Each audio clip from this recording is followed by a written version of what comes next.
Կառուցողական է տրամադրված այս անգամ ԿՓՆԾ տեխնացուների հանդեպ։ Լավ կլիներ հենց քաղաքացիական պայմանագիր խմբակցությունից էլ հարցնեք, բոլոր դեպքերում մենք արդեն նշել ենք, որ մանրամասն ներկայացնելու ենք մեր բոլոր տեխնացուներին եւ տեսնում եք, որ ելույթներում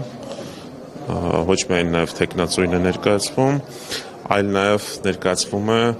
թե տեխնացուի, թե նաեւ մեր տեսլականը տվյալ ոլորտում խորհրդարանական վերահսկողություն իրականացնելու մասով։ Դուք կարծում եք խնդիրը տեխնացուի մեջ է, թե այնուամենայնիվ քաղաքական պայմանագիրն է միտումնավոր գործընթաց է ցկցկում։ Ասում եմ, այդ հարցը մեր տիրույթում չի։ Բոլոր դեպքերում մենք արդեն մեր կարծիքը ասել ենք, որ չընտրելով մեր կողմից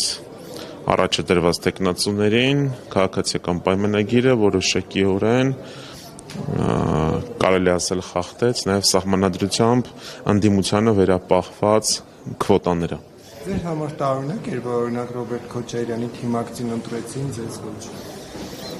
Եկեք մենք մեր թիմի մասով պատասխանենք, այն որ մեր թիմի անդամներին չեն ընտրել, դա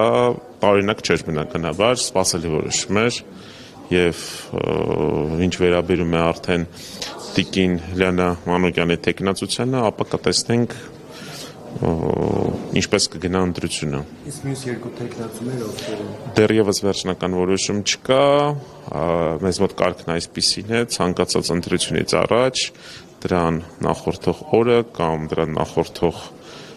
ժամերին տեղի է ունենում խմբակցության նիստ, որի ընթացքում վերջնական որոշումը կայացվում է, տեխնացուն ներկայացնում է իր տեսլականը եւ համապատասխան որոշումը կայացվում է։ Շնորհակալություն։